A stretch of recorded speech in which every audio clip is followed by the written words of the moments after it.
Hello and welcome, I'm Misstical, this is Misstical Gaming.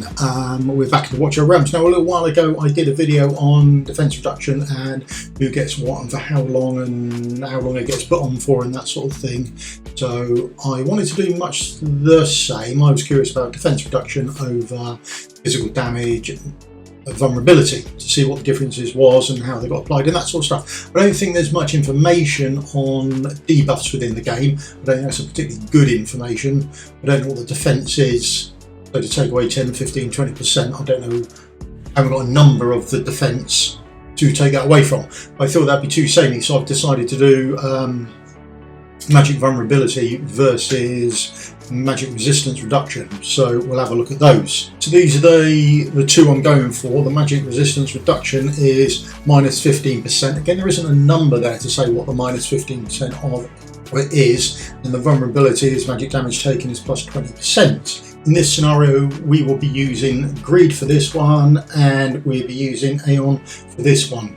So two epics, they will be completely naked, and we'll be using the Mother of Crows because she doesn't get a lot of playtime, and this is about all I can be interested in playing her with. I should get a buff really, so we're going to be using her to do the magic damage, and then we'll be putting her in to see how much damage she does, and then we'll put in one of the debuffs to see how the damage changes, put in the other debuff to see how that damage changes, and we're just going to scale up through the guild boss. That's essentially it. Right, let's get into the video. So here we are in the famous old guild boss, and we're just going to start the easy level and we'll work our way down. And it's just to use these three champions. And then what we're going to do is we will put the first one down, put Mother Crows down here, and she will just fire off straight away. We can have a look at what damage she's doing, and then we'll put Aeon down, and then we'll remove her, and then I'll run it again. So there we go, 3,187, and then with the debuff up. There's a debuff she puts up, and then we'll be able to have a look at actual damage she does, and the debuffs up as well. So 3,825, so we can see her damage has increased, and if we probably worked out, we'll probably work out that 20%. It seems about right.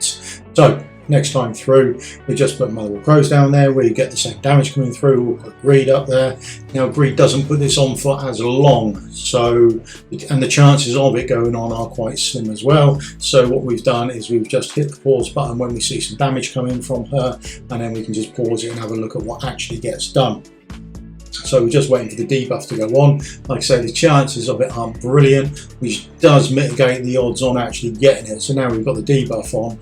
There we go. We can just see she does 3,512 points of damage, much less than you actually get with magic vulnerability. The magic vulnerability is 20%, it's only 15%. So there is a small discrepancy there, but I don't think that discrepancy would cover it. So as we move on from easy and we go into the normal mode again, it's much the same thing. We'll put her down, we'll fire off, we see how much damage she does, 3,098. We go down here and we wait to see a debuff goes on. The word debuff goes on straight away, and it's 3,717 points of damage. So we haven't, as the bosses goes up in level, my assumption is that his defense increases and his magic resistance will increase as well. So we aren't increasing our attack at all, so our damage that we're doing is going to scale down. So there we go, we now do 3,429. Now it's less than we did last time, but it's much closer this time to the magic vulnerability. So they start to come closer and closer as we move up in levels. Now we're on hard mode, then we start seeing her, she's only hitting for 2,662. And there goes on the debuff, there goes on our damage, we're down to 3,194 now. Again, you would be scaling up her attack, so it's just to give ourselves a nice idea of what's actually happening with the debuffs. So I'm not overly happy with the description they give.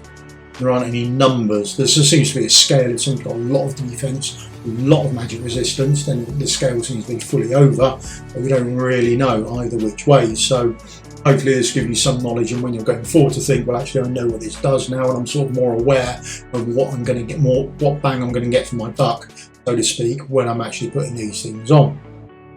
So there we go, we're up to 3,021, so there's only what, about 170 points of difference between them now. So it comes in much closer as we move up in difficulty.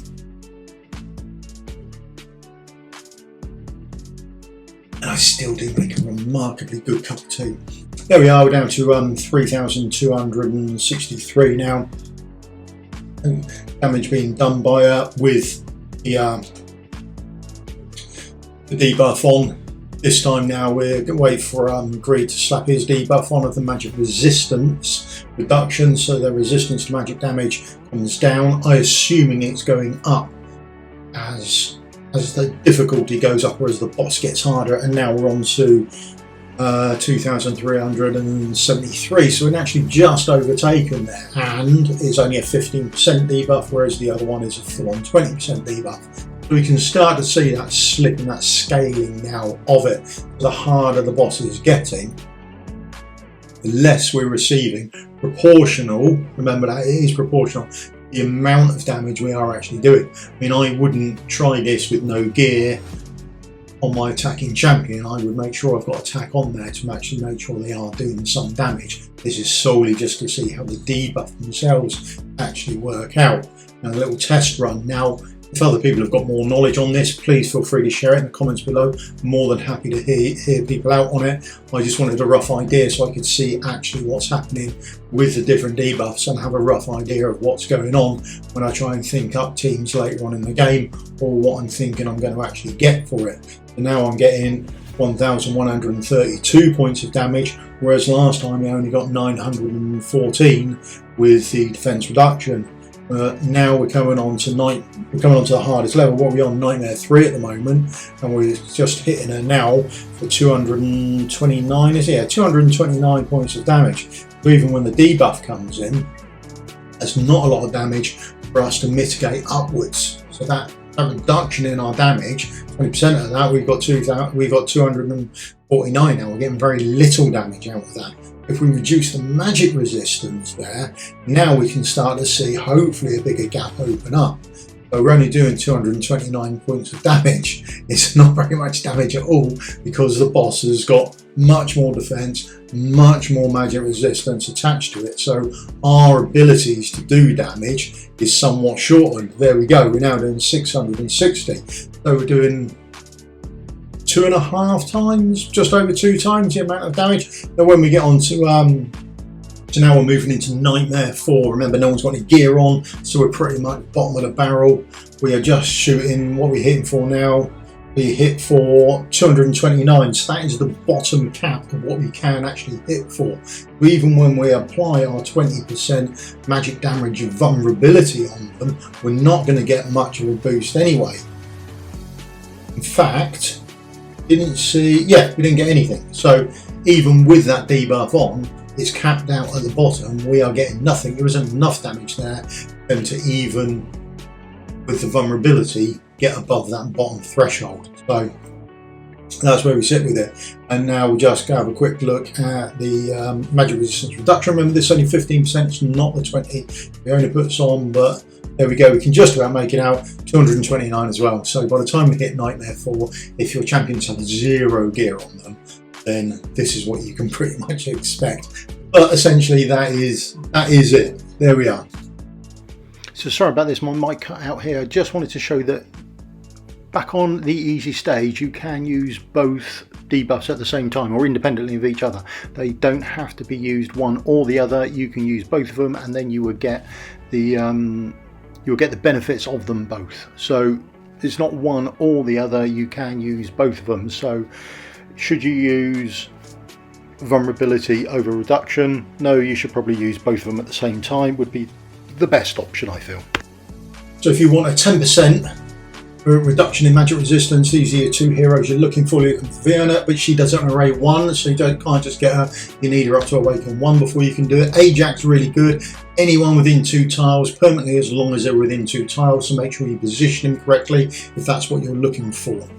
So if we want an increase in it, we can go up to 15%. We used Greed. You can use Abuzo. Abuzo does it on her A3, but over away 3, and then she'll do it every time she does her ultimate. Helga again, she does it on her A3, and Anuya, she does it on her A1. So bear in mind, they're not just straight up gimme champions that you can easily get. This debuff does seem quite rare to get. So, and the only other champion that we've got around to do it The only other champion we've got around to do it is Stallion, and he gives a massive 20%, but it is only 4.5 seconds, and I think he's on his ultimate as well. How quickly you get that fired round, I don't know. Haven't got the champion, don't play with him, so no idea. You'd have to work that out yourself. Okay, right. So I hope you found this useful. Quick look into insight into how some debuffs actually work and what they do and who's got them. So if you've got this far in the video, then I definitely deserve a thumbs up. Please, thank you very much. Consider subscribing, that'd be helpful as well. And I'll see you all in the video again soon. Thanks very much for your time. Goodbye.